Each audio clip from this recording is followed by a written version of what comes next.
The Nirala TV में आप सभी का स्वागत है। दोस्तों मैं राशिद निराला हाजिर हो चुका हूं एक और वीडियो के साथ। और दोस्तों इन दिनों प्रदेश के अंदर विकसित भारत संकल्प यात्रा चल रही है, जो गांव दर गांव पहुंच रही है और जो एक तरह से जनसंवाद के तरीके से इस यात्रा को चलाया जा रहा है, जिसमें लोगों की समस्याओं को सुना जा रहा है और जो समस्या होती है उनका निपटान भी मौके पर ही किया जाता है। जिस प्रकार से जैसे किसी की पेंशन संबंधी समस्या है, किसी की आयुष्मान संबंधी समस्या है, बीपीएल की समस्या है, जो भी इस तरह की समस्या होती है उन्हें मौके पर ही उनको निपटाया जाता है।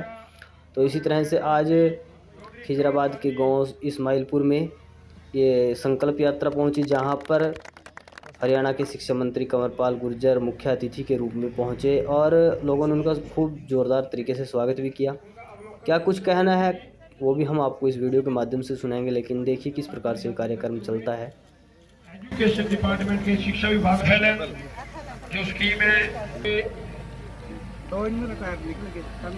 अन्य विभागों की जानकारी हासिल करते हुए जल जीवन इस कार्यक्रम के आज के समारोह के आज गांव इस्माइलपुर में पहुंची है। तो मैं माननीय मुख्य अतिथि जी से सभी हमारा संकल्प विकसित भारत यात्रा का वेलकम करने के लिए पहुंचे हैं। इस ग्राम वासियों की ओर से, ग्राम पंचायत की ओर से आप सबका हार्दिक अभिनंदन, दिल की गहराइयों से स्वागत है। बहुत जल्दी परमात्मा ने इनके ऊपर बख्शिश की मैं कहूंगा, आप लोगों के आशीर्वाद से, उस मालिक की कृपा से बिल्कुल तंदुरुस्त हो गए फिर आप लोगों के बीच में। और परमात्मा इनको स्वस्थित रखे, हमारी सबकी शुभकामनाएं। आदरणीय मेरी माता और बहनों और प्यारे बच्चे, राजकुमार, रामकुमार, मीनू, रामकुमार राशन कार्ड वाले, रक्षा, वाइफ ऑफ लतीफ, माननीय मुख्य अतिथि जी के कर कमलों से मदनलाल, हेमंत, प्रवीण कुमार, सना मैनपाल, प्रवीण कुमार, स्वामी पालाराम, पालाराम कीमती है, इसका ये लोग होका दे रहे हैं। तालियां बजाओ, तालियां। मेडल देखो जिनके कितने मेडल हैं, कितने युवाओं ने लड़ाई लड़ी है और बहुत बढ़िया ये Shri Ashok Babli self help group.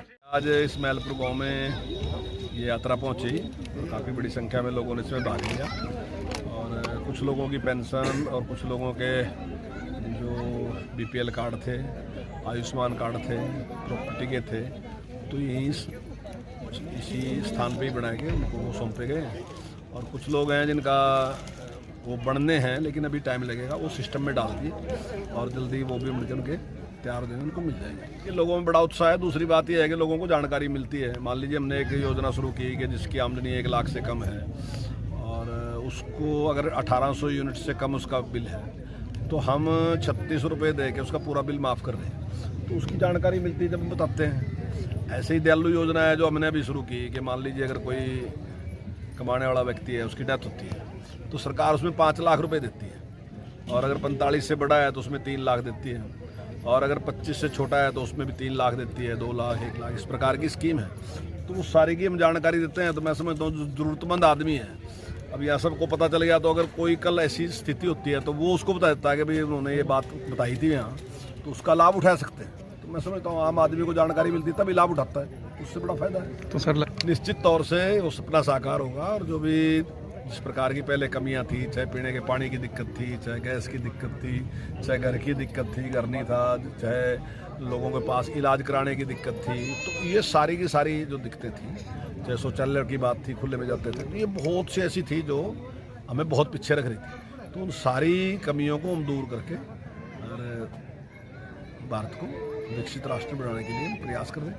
हम जब मिल के काम करेंगे, जनता भी और सरकार भी, तो मैं समझता हूँ कि जो माननीय प्रधानमंत्री जी का सपना है कि 2047 तक हमने भारत को विकसित राष्ट्र बनाना, तो निश्चित तौर से साकार होगा।